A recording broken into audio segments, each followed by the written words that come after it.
జై శ్రీ గురుదేవదత్త శ్రీ దత్తాయ గురవే నమః. సనాతన ధర్మంకి అందరికీ కూడా స్వాగతము. ప్రతి గురువారము గురుచరిత్ర ఒక అధ్యాయం పెట్టడం జరుగుతుంది. ఇంతవరకు కూడా 14 అధ్యాయాలు పూర్తయ్యాయి. ఈరోజు 15వ అధ్యాయము. ఎవరైనా ముందు అధ్యాయాలు వినకపోతే ఈ వీడియో కింద ఆ లింక్లన్నీ కూడా పెడతాను, అది విని ఇది వినండి. ఇక గురుచరిత్ర కథా ప్రారంభము. ఓం శ్రీ మహాగణాధిపతయే నమః. శ్రీ మహాసరస్వత్యై నమః. శ్రీ గురుభ్యో నమః. హరి ఓం.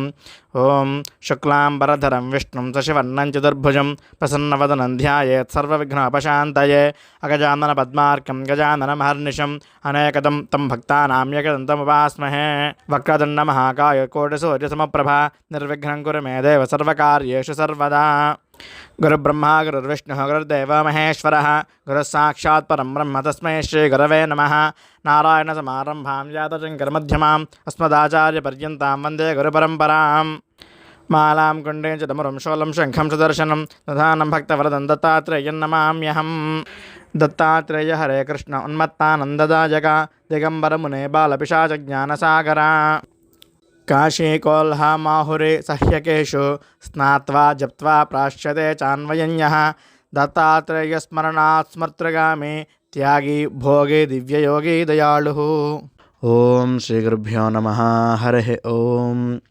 శ్రీ గురువు వైద్యనాథం వెళ్ళి అక్కడ కొంతకాలము రహస్యంగా ఉన్నారట.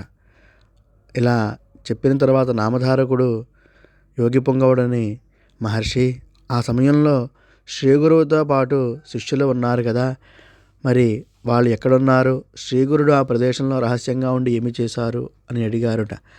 దానికి యోగి పొంగవుడు ఇలా చెప్పడం ప్రారంభించారు. నాయనా నామధారక, శ్రద్ధగా విను. అనతి కాలంలోనే శ్రీగురుని మహిమలు అన్ని ప్రాంతాలకు కూడా తుఫానులా వ్యాపించాయి. అంతే, ఎంతో దూరాల నుండి కూడా తమ కోరికలు తీర్చుకోవడానికి ఎందరెందరో రాసాగారు. వారిలో మంచివాళ్లతో పాటు దుర్మార్గులు కూడా రాసాగారు. ఆ కారణంగానే శ్రీగురుడు కొంతకాలము రహస్యంగా ఉండాలనుకున్నారు.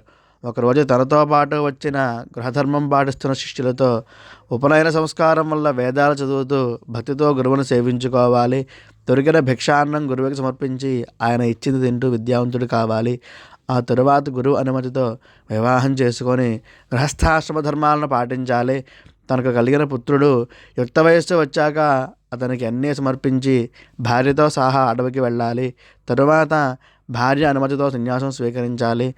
సన్యాసికి జపము, భిక్షాటనము, ధ్యానము, అర్చన ధర్మాలు. అతడు స్త్రీ గురించిన కథలు వినకూడదు, వాహనాలు ఎక్కరాదు. అలా అనేక బోధనలు చేసి వారి వారి ఇళ్ళకి వారందరినీ కూడా పంపించి వేశాడు శ్రీ గురువు. ఆ తరువాత సన్యాసులైన శిష్యులతో, నాయనలారా, మీరందరూ తీర్థయాత్రలకు వెళ్ళండి, మరలా శ్రీశైలంలో బహుధాన్య సంవత్సరంలో మనందరము కలుసుకుందాము, అంతేకాదు తీర్థయాత్రల వలన మనకు మనశ్శాంతి దొరుకుతుందని చెప్పారు శ్రీ గురు. అప్పుడు ఆయన శిష్యులు స్వామివారికి నమస్కరించి, స్వామి, మీ వాక్కులే మాకు శిరోధార్యము, మేము ఏ తీర్థయాత్రలు చేయాలో, ఏ పుణ్య తీర్థాల్లో స్నానమాచరించాలో తమరే మాకు సెలవివ్వండి అని శిష్యులు వేడుకున్నారట. అప్పుడు శ్రీ గురువు, నాయనలారా, అన్ని తీర్థాలలో కూడా కాశీ మిన్న, అక్కడ గంగా స్నానం చేయండి, ఆ తరువాత సరస్వతి యమునా నదులలో కూడా స్నానం ఆచరించండి. దాంతో మీ పితృదేవతలకు సంతృప్తి, మీకు శాశ్వత బ్రహ్మలోకము ప్రాప్తిస్తాయి. తరువాత వరుణ, కుశావర్త, శరావతి, గోమతి, విపాష, అసిక్ని, వితస్థ, భాగ, మధుమతి, మరుధృత, పయస్విని, శరద్ధృ, ఘృతవతి, చంద్రభాగ, వేదిక, సరయు, దేవ, రేవతి, కౌశికి, మందాకిని, నిత్యజల, సహస్రవక్త, అలకనంద, పూర్ణ, ఫల్గు, పుణ్య, పుష్కర, అరుణ, వైరోచిని, బహుధ మొదలైన నదులలో నదీ సంగమంలో కూడా స్నానమాచరించండి.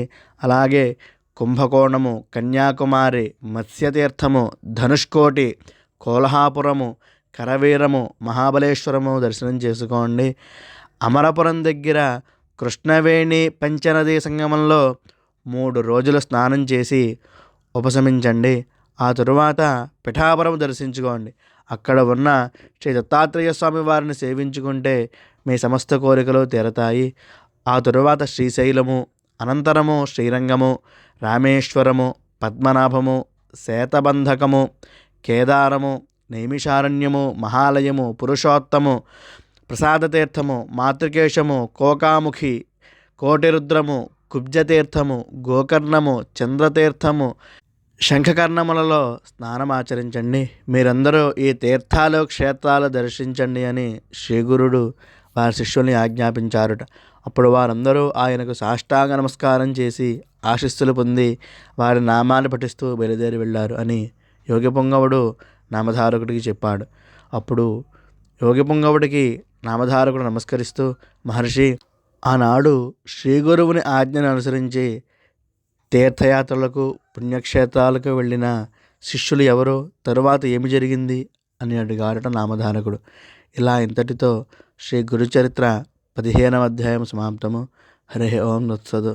శ్రీదత్తాయ గురవే నమః. శ్రీదత్త శరణం మమ.